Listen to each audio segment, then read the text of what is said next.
Hi, I'm Alex Anderson. I'm a bond trader and portfolio manager for Envision Capital Management in Los Angeles. Today I will be giving you the latest in fixed income portfolio pointers. These are helpful pointers that you do-it-yourself bond investors can use at home to make your bond investments more successful. The topic for today is understanding bonds with sinking funds. It's very important that bond investors know about this particular type of structure.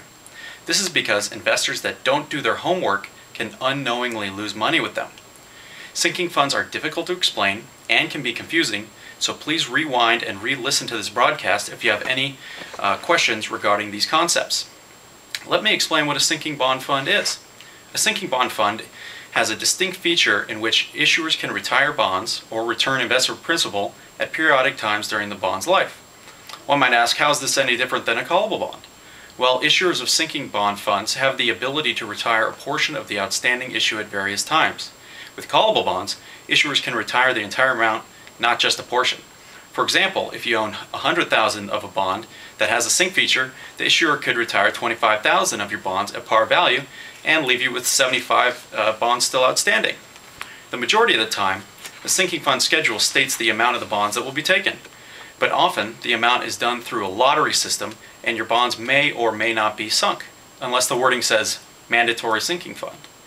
Then the entire pro rata mandatory portion gets taken away from all investors. Why do both corporations and municipalities issue sinking bond funds?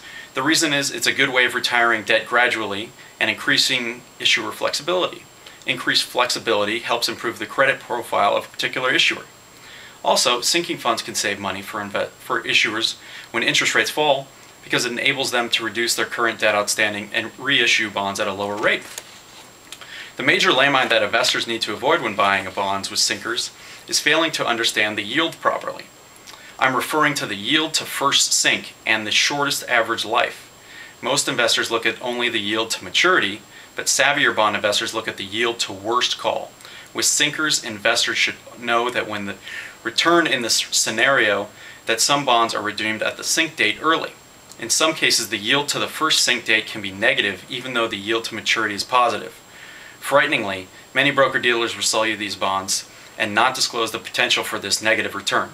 Bond investors must always ask whether a bond has a sinking bond fund and what the yield is to the first sink date. Anyway, I hope this has been helpful for you. I'm Alex Anderson. This is a portfolio pointer, and I encourage you to rewind this broadcast if you didn't understand any of these concepts. Thank you.